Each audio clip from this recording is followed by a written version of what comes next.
മാതാ അമൃതാനന്ദമയി എന്ന ഇന്ന് ലോകമറിയപ്പെടുന്ന അമ്മ എന്ന പേരിൽ അറിയപ്പെടുന്ന ആ അമ്മയെ ഇന്നലെ ഞാൻ പോയി സാംസ്കാരിക വകുപ്പിന്റെ ആദരിച്ചു. എനിക്ക് ഇന്നലെ തന്നെ ഒരു 25,000-30,000 അവിടെ കാണും ഞാൻ പങ്കെടുത്ത ചടങ്ങിൽ. അവരെന്ത് തെറ്റായി നാട്ടിൽ ചെയ്തുകൊണ്ടിരിക്കുന്നത്? അവരൊരുപാട് ചാരിറ്റി ചെയ്തു. അമൃത ഹോസ്പിറ്റൽ എന്തുമാത്രം ആൾക്ക് പ്രയോജനം. അമൃത സ്കൂളുകൾ, ഡൽഹിയിൽ ഇപ്പോൾ അവരുടെ ഹോസ്പിറ്റൽ എന്ന് പറഞ്ഞാൽ ഏഷ്യയിലെ ഏറ്റവും വലിയ ഹോസ്പിറ്റലാണ് അവർ പണിതിരിക്കുന്നത്.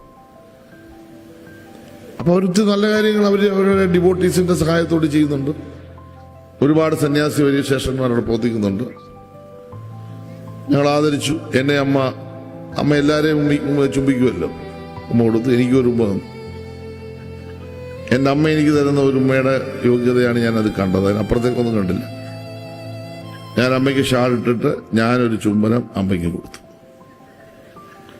എൻ്റെ അമ്മയുടെ പ്രായമുള്ള എൻ്റെ അമ്മയുടെ സ്ഥാനത്തേക്ക് ഒരു അമ്മയ്ക്ക് ഞാൻ ഉമ്മ കൊടുക്കുന്നുണ്ട്.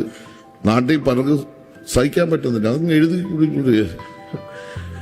ഫേസ്ബുക്ക് മുതലാളിമാരെല്ലാം എഴുതിക്കൊണ്ടിരിക്കുക. സഹിച്ചാൽ എന്തിനോടെ പോയി ഇങ്ങനെയുള്ള ദൈവത്തെ കാണാൻ പോയി. ശരി, ഇത് ദൈവമായിട്ട് ഞാൻ ആരോടും പറഞ്ഞില്ല. ദൈവമായിട്ട് എനിക്കറിയേണ്ട കാര്യമില്ല. എൻ്റെ മുമ്പിലുള്ള വിഷയം എന്താ? ഗവൺമെന്റ് മുമ്പിലുള്ള വിഷയം എന്താ? അവര് 25 വർഷം മുമ്പ് കേരളത്തിന്റെ ഭാഷ എടുത്തുകൊണ്ട് ഈ നാടിന് വേണ്ടി പ്രസംഗിച്ചു. അതിനെ അംഗീകരിക്കണം. അതാണ് ഗവൺമെന്റ്.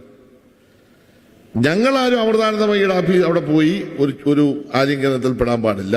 ബാക്കി എല്ലാവർക്കും പറ്റും. അങ്ങ് മനസ്സിൽ വെച്ചാൽ മതി.